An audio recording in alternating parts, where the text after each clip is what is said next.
Olá pessoal, sejam todos bem-vindos a mais uma aula livre aqui no Livros e etc.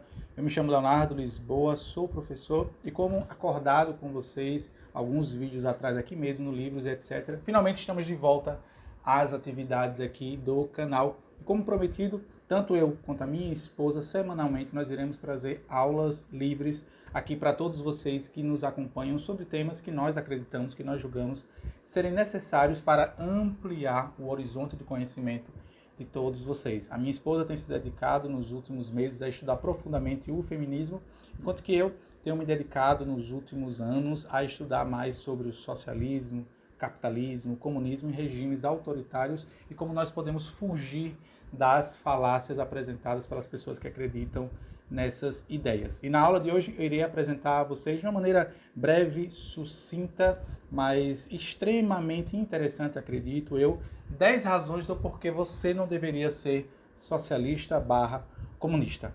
Sem mais delongas, vamos diretamente ao assunto, até porque eu quero que essa aula, diferente das outras que estão aqui mesmo no canal, que vocês já tiveram a oportunidade de assistir, talvez, são aulas extensas e longas, essa eu quero que seja mais sucinta, até para que você possa enviar para seu amigo, para sua amiga, para seu familiar, que ainda tem um pouco de dúvida se o socialismo, se o comunismo é realmente desejável para o desenvolvimento da vida em sociedade. Então eu quero que essa aula seja no máximo 20, estourando 30 minutos para que você possa fazer a divulgação dessa aula. Beleza, pessoal? Então antes de começar eu queria pedir de sempre, que você deixasse seu like, comentasse, compartilhasse e que espalhasse esse vídeo para que mais pessoas pudessem conhecer aqui o Livros e etc. Na próxima semana vai ser uma aula livre da minha esposa sobre algum assunto relacionado ao feminismo, se Deus assim nos permitir. E antes de mais nada também deixar bem claro que se você quiser aprender um pouco mais sobre a ideologia do liberalismo, que é certamente a ideologia que mais se opõe à ideologia totalitária do comunismo, socialismo, nazismo e fascismo, queria lembrá-los que até o final desse mês, no mês de novembro,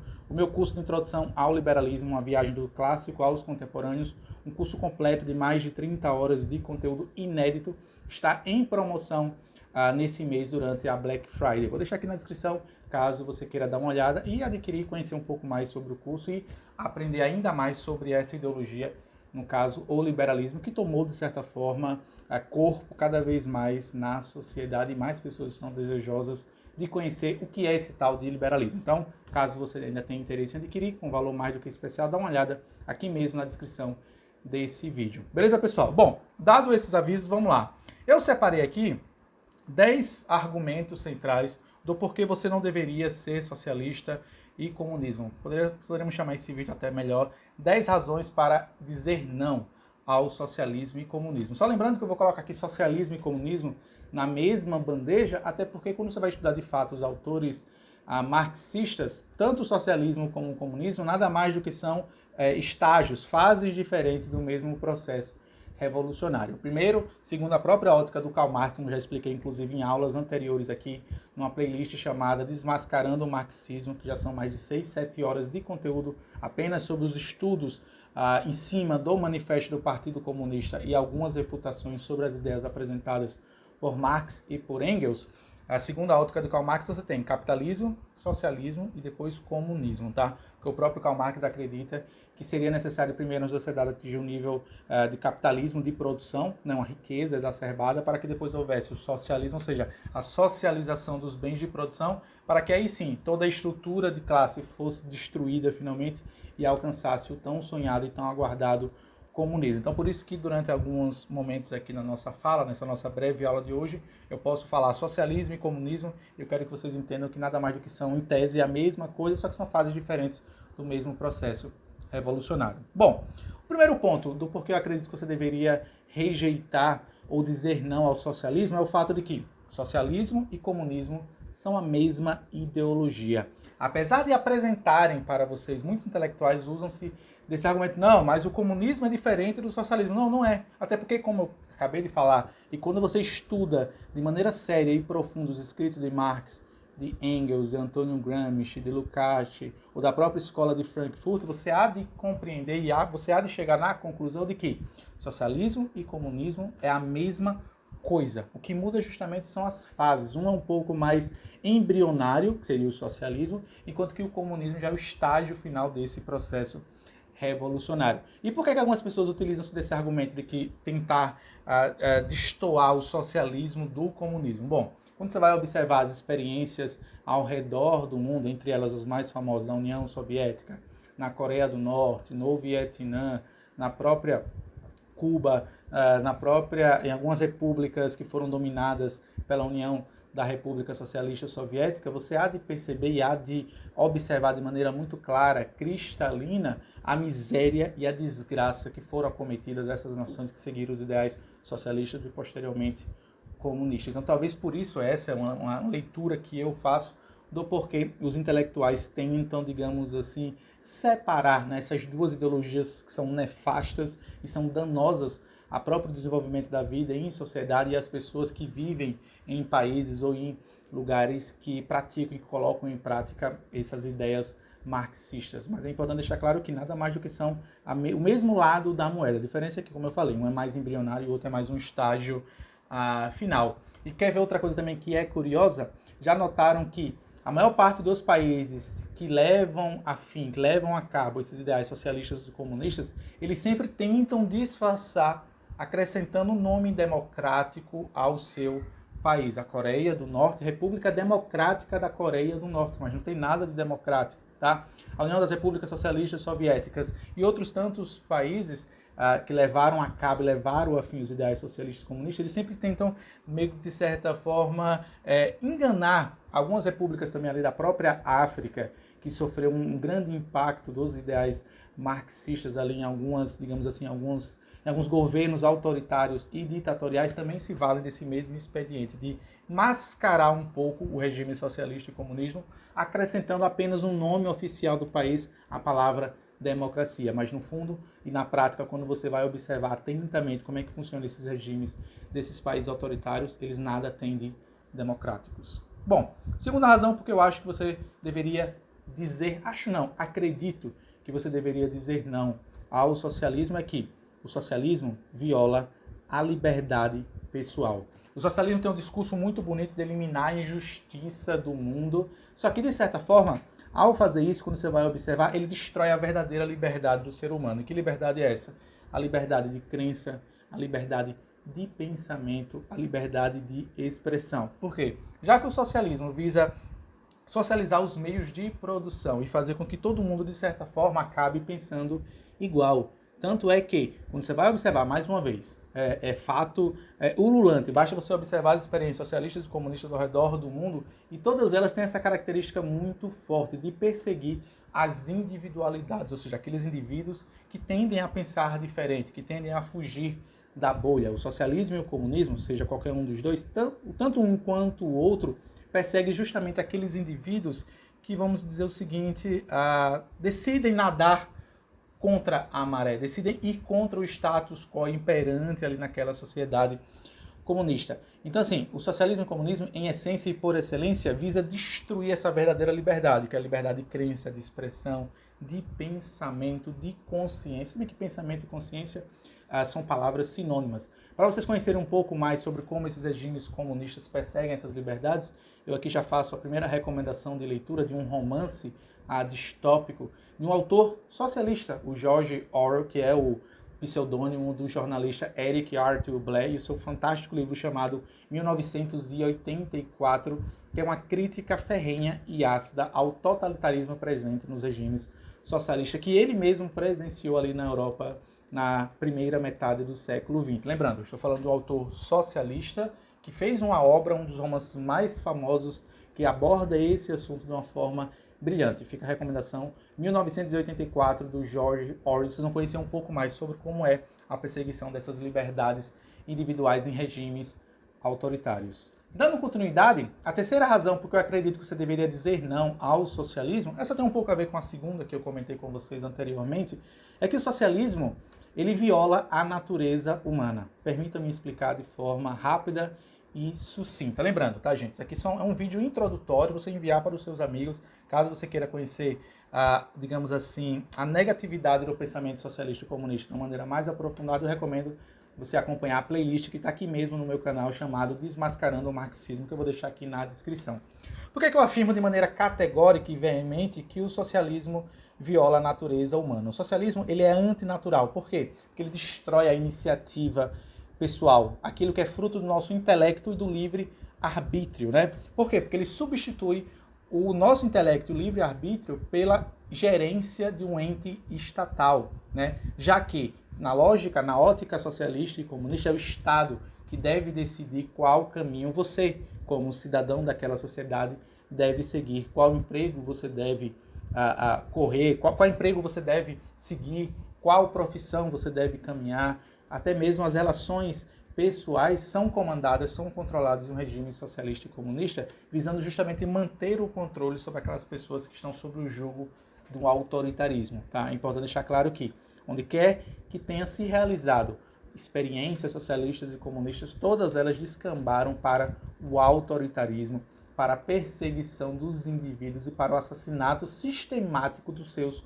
opositores. Além disso, o socialismo vem a violar a natureza humana a partir da medida que chega uma hora em que o governo percebe que, se ele não aumentar o seu poder de influência, se ele não aumentar o seu poder de dominação sobre os indivíduos, focos de rebelião passarão a surgir. Por isso, a ideia central no regime socialista e comunista é sempre maximizar a repressão e o controle, seja ele pessoal, seja ele de foro íntimo, seja ele das crenças e religiões, seja ele econômico.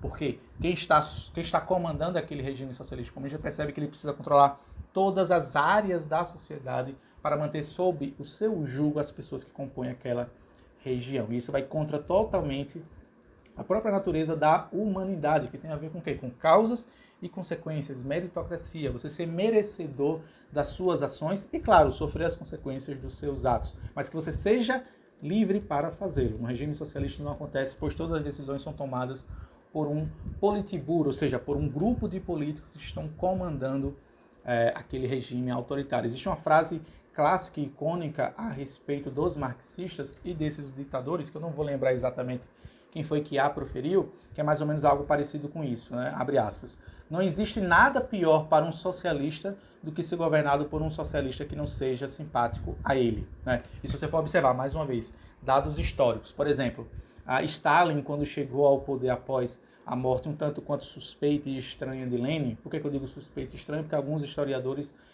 que se aprofundaram sobre os últimos dias de Lenin dizem que ele foi supostamente envenenado, inclusive pelo próprio Stalin. Então, quando Stalin assume o poder na União das Repúblicas Socialistas Soviéticas, uma das suas primeiras ações foi justamente eliminar, expurgar todos aqueles que estavam próximos a ele, que ainda eram simpáticos às ideias de Lenin, visto que, mais uma vez, quando você vai estudar a própria história da Revolução Russa e o que se sucedeu depois dela, com a ascensão de Lenin, logo depois de Stalin, a figura do Trotsky, você há de perceber que era desejo do próprio Lenin passar o poder não para Stalin, porque ele via Stalin como sendo um cara muito agressivo e muito violento.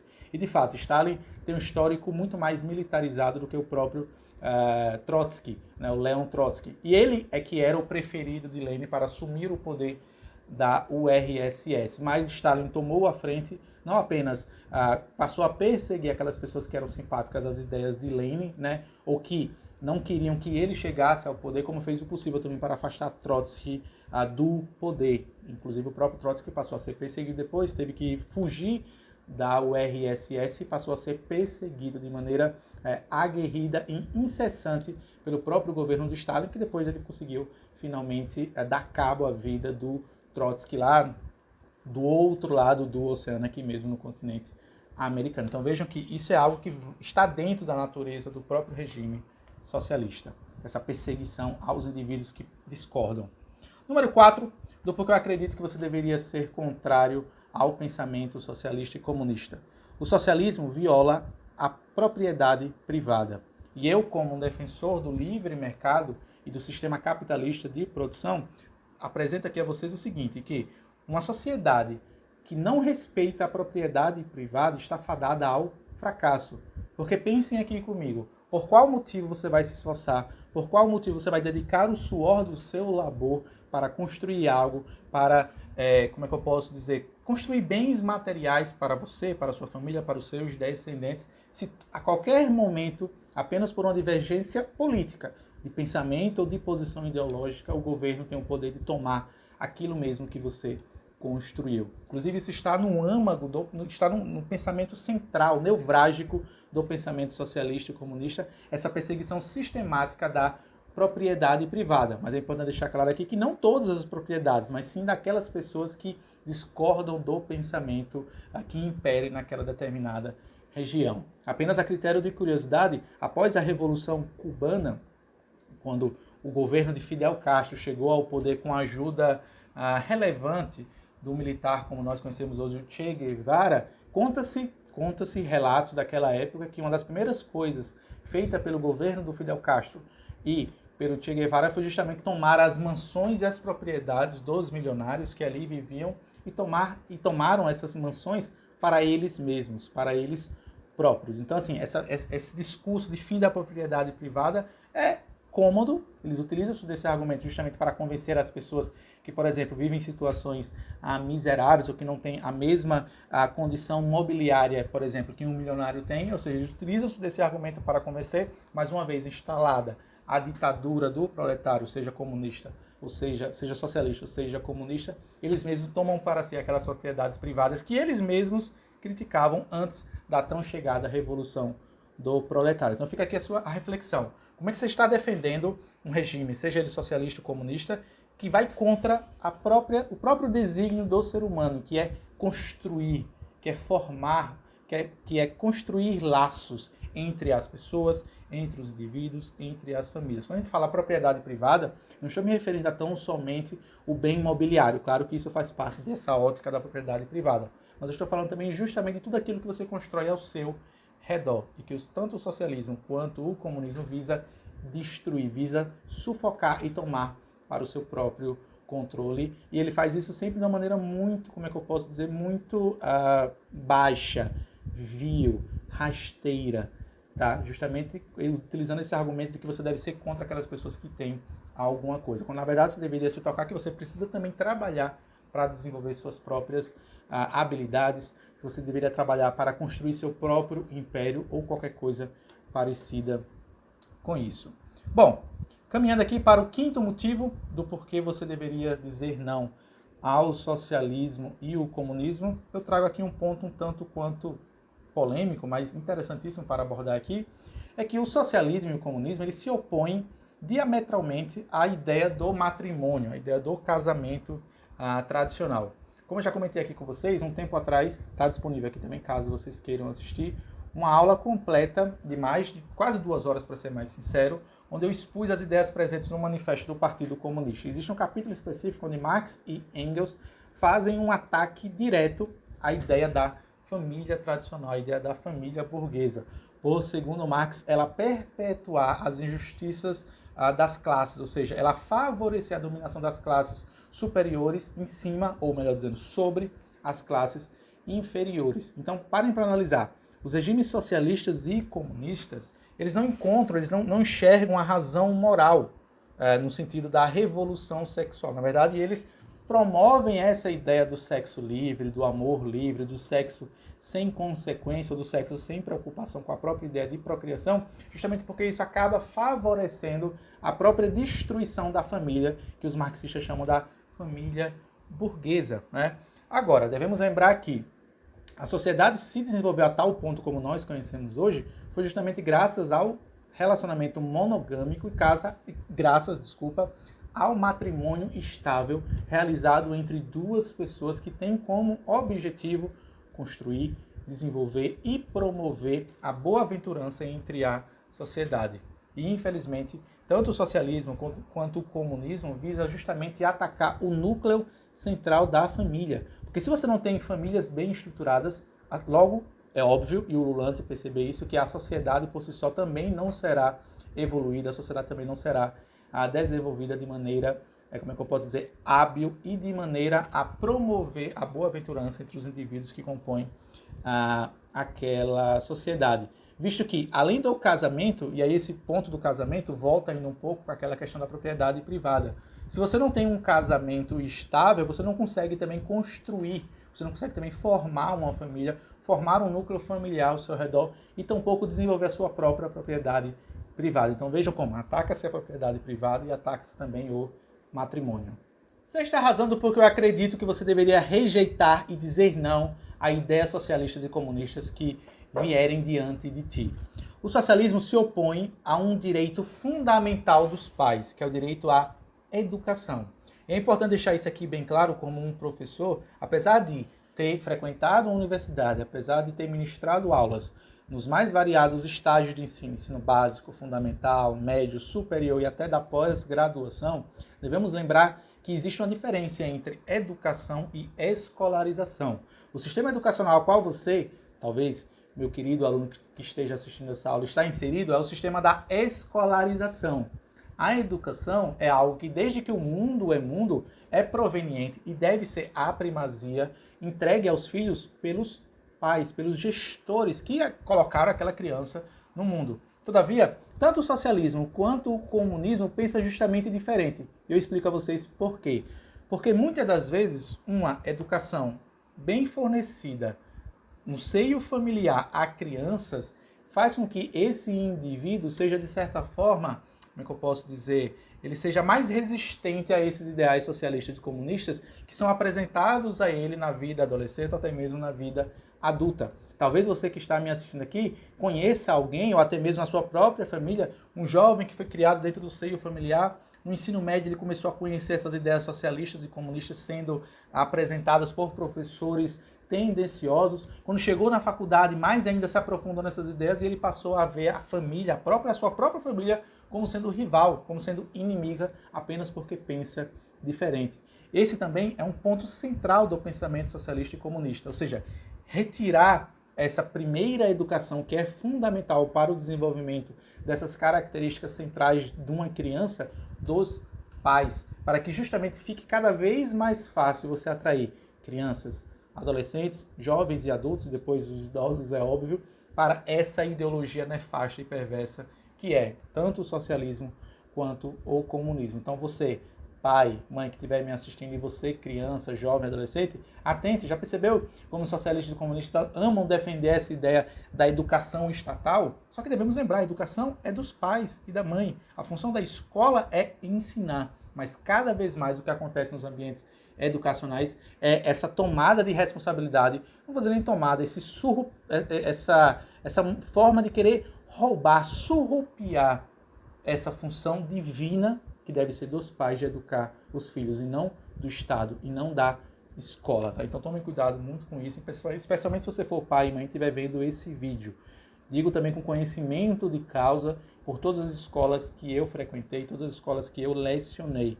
Tome muito cuidado com o que é ensinado ao seu filho. Observe atentamente o caderno, os livros, especialmente as disciplinas de humanas, e converse com seu filho abertamente sobre o conteúdo que é apresentado pelos professores e de que forma é apresentado.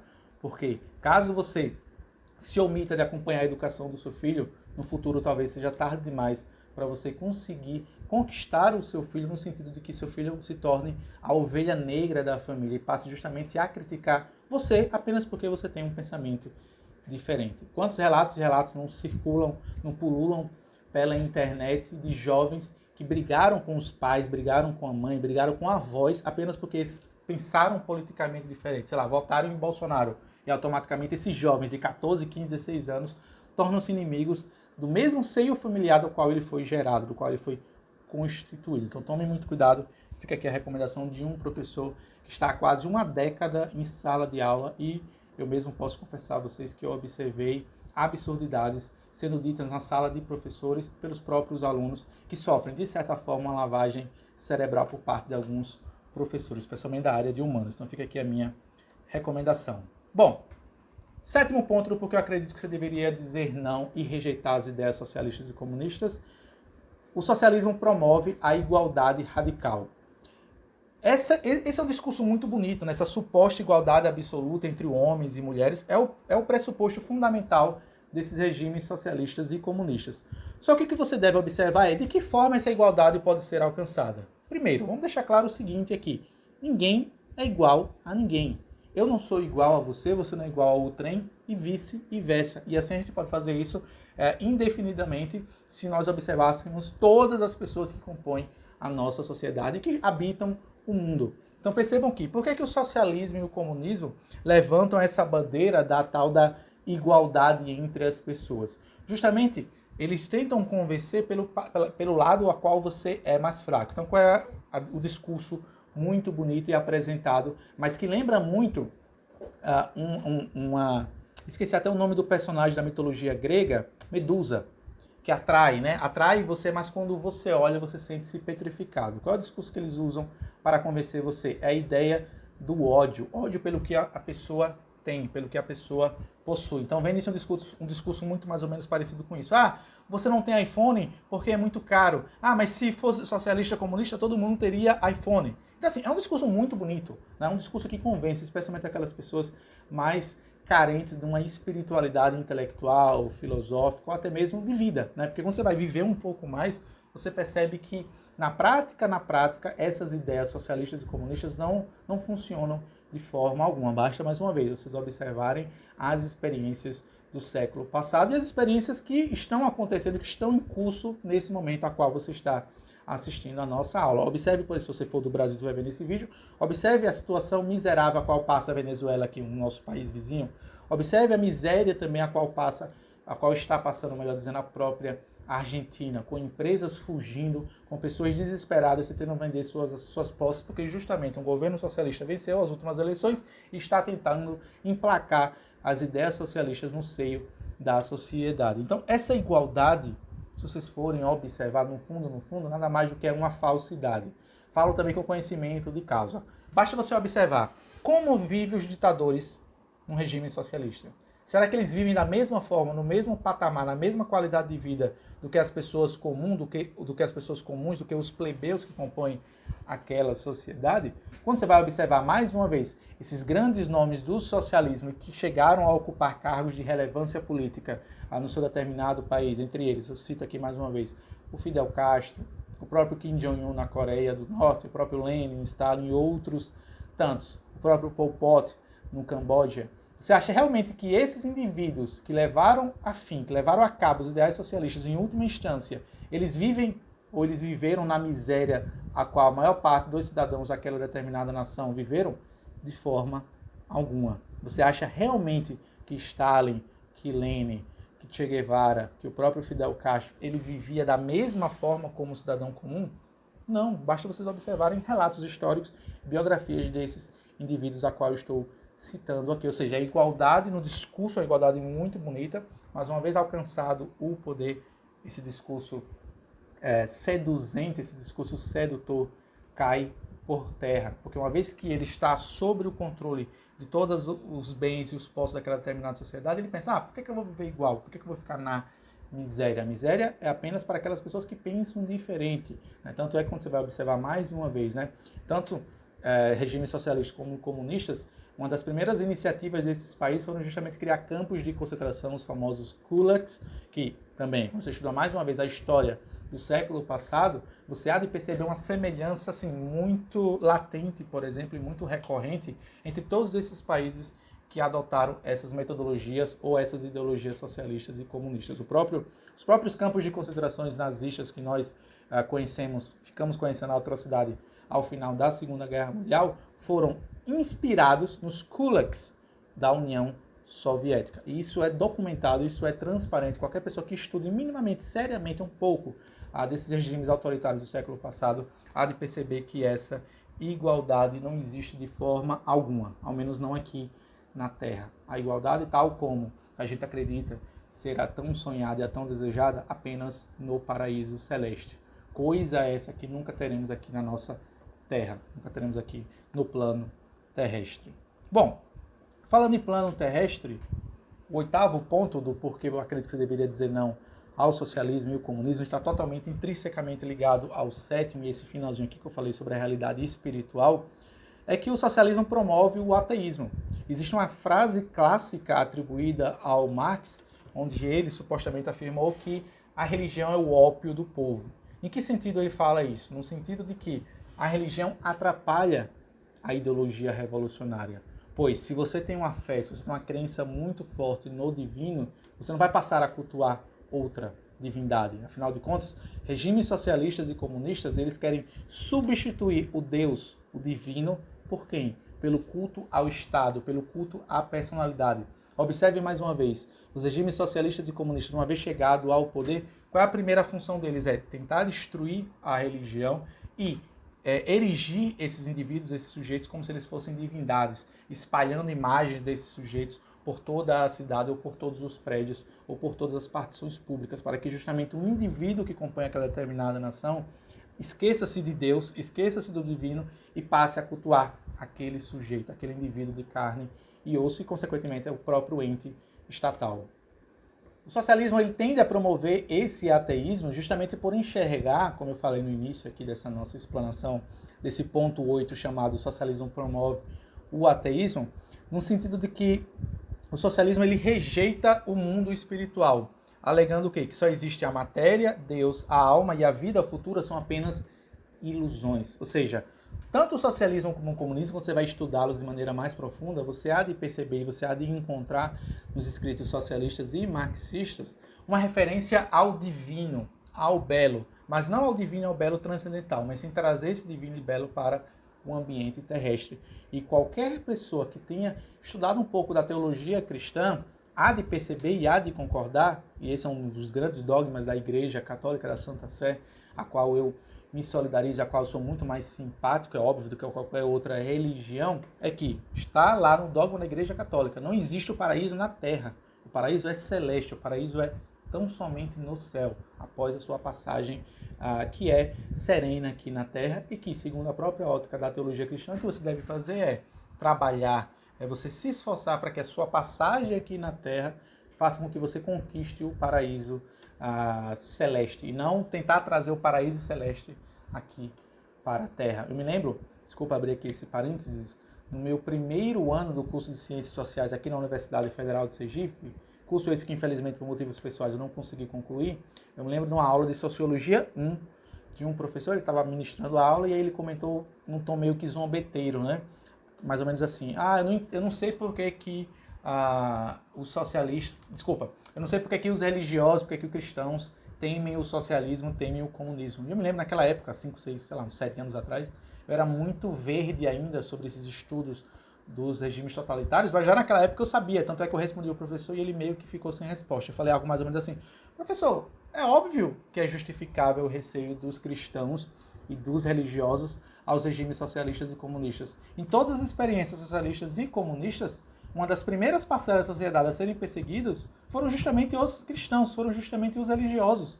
Isso aconteceu na própria União Soviética, isso aconteceu na Coreia do Norte, acontece até hoje na China, né? Notícia desses dias atrás que eu acabei lendo, que a China instalou câmeras de vigilância em todas as igrejas, justamente para acompanhar de perto todos os fiéis que estão frequentando as igrejas. Isso aconteceu em todos os regimes socialistas e comunistas, essa perseguição sistemática aos religiosos. Justamente por quê? Por acreditar que, como o próprio Karl Marx supostamente disse, a religião é o ópio do povo e ela atrapalha, e ela de certa forma atrasa o avanço dessas pautas revolucionárias.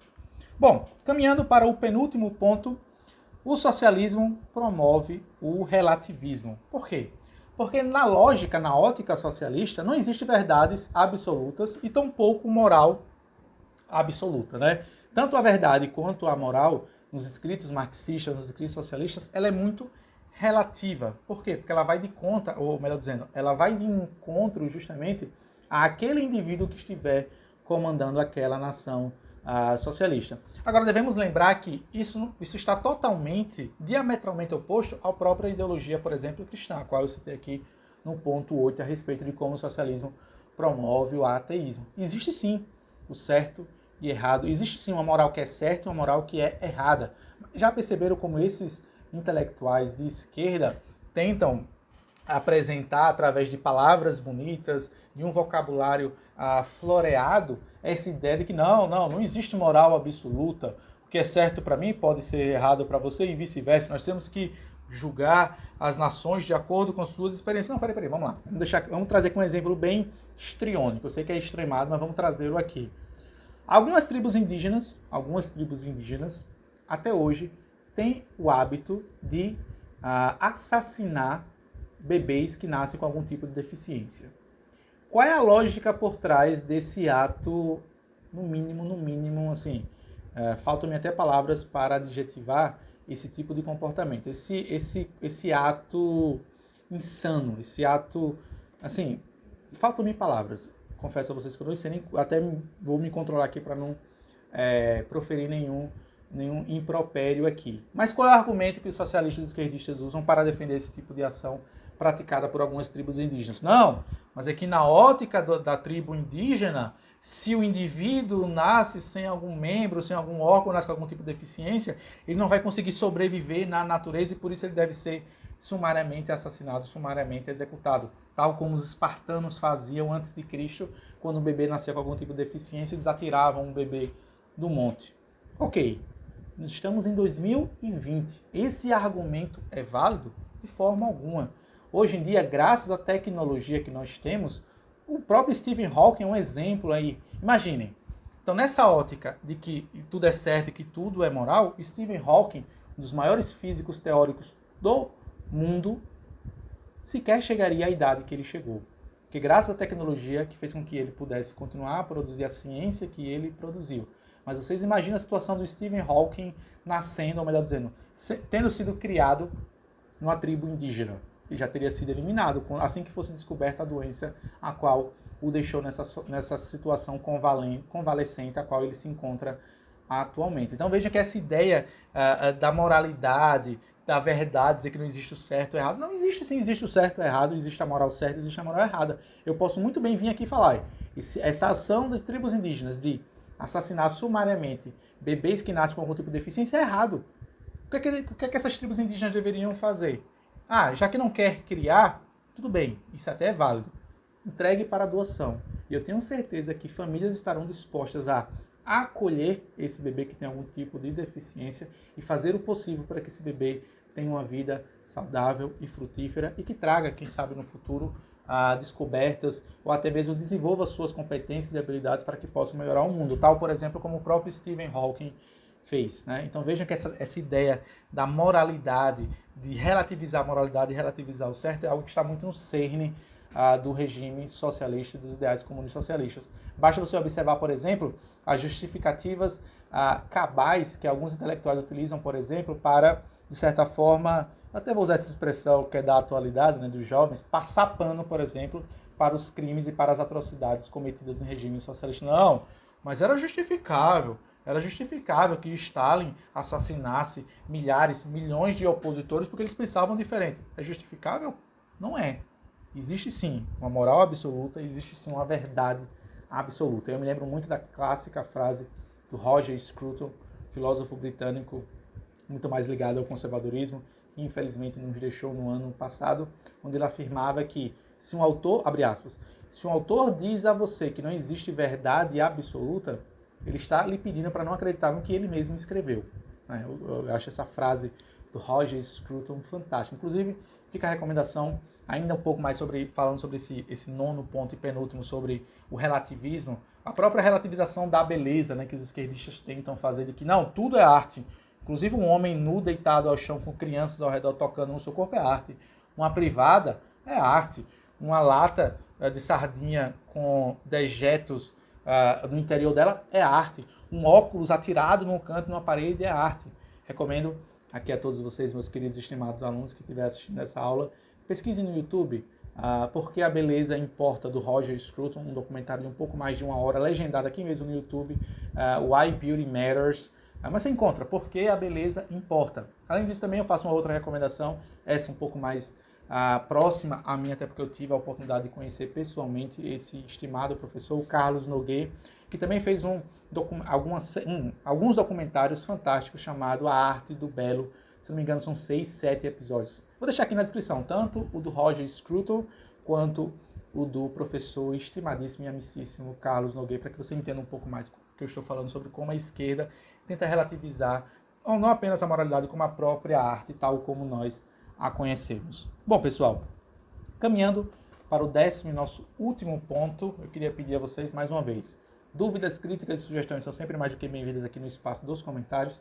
Fique à vontade para fazer perguntas, questionamentos e indagações e, na medida do possível, irei respondê-los todos pacientemente. Bom, caminhamos então para o 10º. Deixa eu só beber aqui um gole d'água. O 10º ponto que eu queria apresentar aqui a vocês de por que você deveria dizer não aos regimes socialistas e comunistas, esse é um pouco mais prático, esse foge um pouco da teoria, tem a ver justamente com a praxis das pessoas que defendem esses ideais socialistas e comunistas. Como exemplo, eu cito o próprio Karl Marx, que é considerado uma das grandes influências do pensamento socialista. Mas é importante deixar claro aqui, tá? Apesar de muitas pessoas conhecerem tão somente Marx, Antônio Gramsci, o próprio Engels e alguns outros, antes de Karl Marx já existia esse ideal socialista. Inclusive o próprio ideal socialista, algumas pessoas infelizmente se valeram de um livro chamado A Utopia, de um autor católico, inclusive o padrinho dos políticos, para justificar essa ideia da coletivização da sociedade ou da bem-aventurança na sociedade igualitária. Tanto é verdade isso, apenas a critério de curiosidade para vocês, meus queridos estimados alunos, após a Revolução Russa, uma das primeiras ações do governo de Stalin, da ditadura de Stalin, foi ressignificar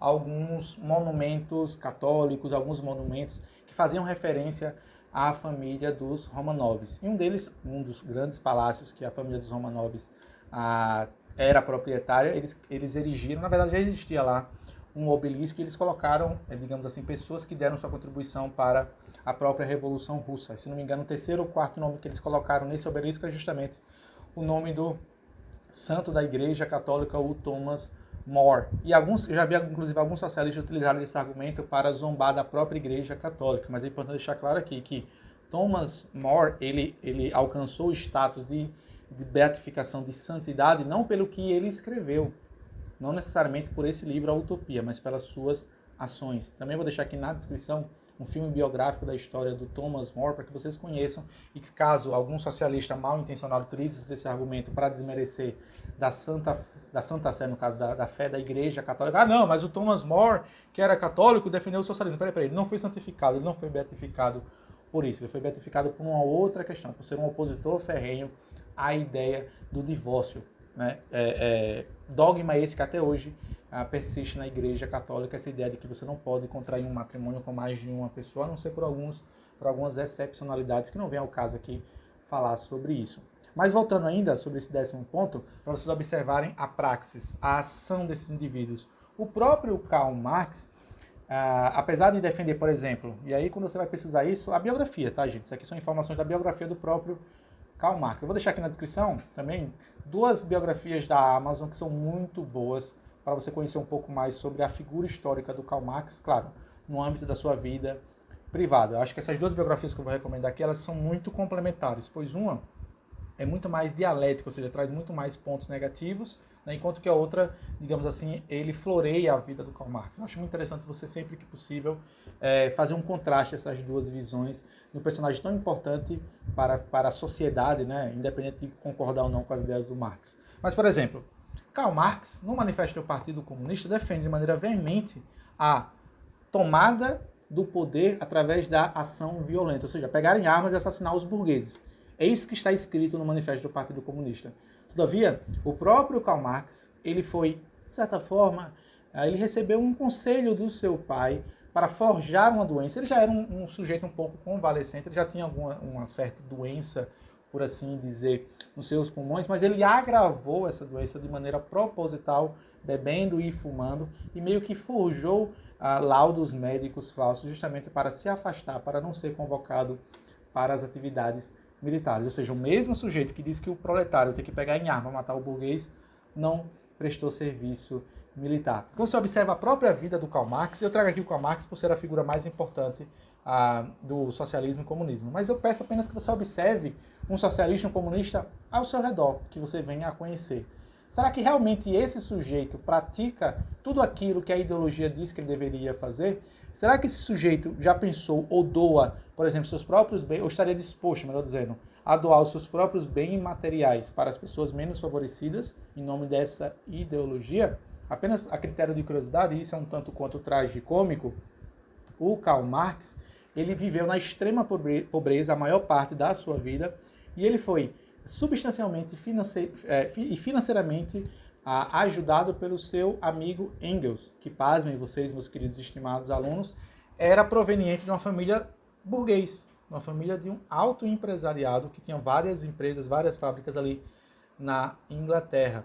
E o próprio Karl Marx, inúmeras foram as vezes que ele escreveu, digamos assim, relatos e cartas criticando a própria burguesia, o próprio Engels, inclusive, mas sabiamente as filhas deles, as filhas do Karl Marx, ele teve 4 filhas, ele também teve um relacionamento um tanto quanto conturbado com empregadas que frequentavam a sua residência, chegou inclusive a ter filhos, um filho, melhor dizendo, um bastardo com uma de suas empregadas, ou seja, o mesmo sujeito que criticava a família burguesa por promover a opressão das classes, ele mesmo não teve a mesma consideração, a mesma moralidade com a esposa Jane, esposa essa que abriu mão, inclusive, de uma vida muito confortável, pois ela era proveniente de uma família da alta aristocracia, abriu mão para viver na miséria, em situações paupérrimas com o próprio Karl Marx, né? E apenas para concluir aqui a nossa aula, e vocês conhecerem um pouco mais da vida privada do tragicômico Karl Marx, hoje em dia, para você visitar o túmulo de Karl Marx, você tem que pagar. Exatamente isso. O pai do socialismo, você precisa pagar para visitar o seu túmulo, um pouco mais de 4 libras. Hoje em dia, o seu corpo está sepultado num cemitério privado chamado Highgate Cemetery, que fica ali na Inglaterra, e você precisa pagar para visitar o túmulo do pai dos grandes pensadores do socialismo. Enquanto que para visitar o túmulo do Adam Smith, um dos grandes pensadores do capitalismo, não precisa pagar nada, pois a visitação ao túmulo do Adam Smith é livre para todas as pessoas que assim o desejarem. Então, fica a recomendação aqui. Infelizmente, não é possível falar todos os nuances da vida privada do Karl Marx, mas fica mais uma vez o convite a vocês conhecerem e, caso seja do interesse de vocês, a lerem alguma biografia, uma das duas que eu vou deixar recomendada aqui mesmo nesse vídeo, aqui mesmo na descrição. Além disso, eu quero já me comprometer além disso, eu já quero me comprometer a vocês para que esse tipo de conteúdo aconteça cada vez mais, caso você queira nos ajudar, me ajudar, tanto a mim quanto a minha esposa, para que nós possamos trazer esse tipo de conteúdo mais elaborado aqui para o Livros, etc. Considere ser um apoiador do canal. Vou deixar aqui também na descrição. Tá, pessoal? Então, é isso. Essas foram as 10 razões que eu elenquei aqui, que eu acredito que você deveria pensá-las sobre cada uma delas de maneira cuidadosa e atentamente, para que você pudesse repensar sobre as suas crenças a respeito do socialismo e comunismo. Se você é socialista e comunista, espero que você tenha repensado alguns dos seus pontos. E se você não é, por favor, e se conhece alguém que talvez esteja sendo atraído por essa ideologia nefasta, envie esse vídeo para que mais pessoas possam conhecer aqui o conteúdo do Livros e etc. Tá, pessoal? Então, por hoje é só. Agradeço mais uma vez a atenção. Como prometido, a aula não foi tão extensa. A ideia era que fosse 30, 40 minutos. Eu acho que consegui concatenar essas ideias que eu regimentei aqui para apresentar a vocês. E nas próximas semanas, tanto eu quanto a minha esposa, nós continuaremos a fazer esse trabalho aqui expositivo. Ela mais voltada ao feminismo e eu voltado ao marxismo, socialismo, capitalismo e liberalismo. Beleza, pessoal? Então, mais uma vez, agradeço a atenção de todos vocês. Que Deus abençoe todos vocês enormemente. Nos vemos na próxima semana em mais uma aula, em mais um vídeo. Se Deus assim nos permitir, lembre-se, deixa seu like, comenta, compartilha, dúvidas, perguntas, críticas e sugestões são mais do que bem-vindas aqui no espaço dos comentários e sempre que possível e de maneira mais breve possível responderei atentamente e pacientemente todos os comentários que forem feitos aqui. Beleza, pessoal? Então, por hoje é só. Tchau, tchau. Até a próxima.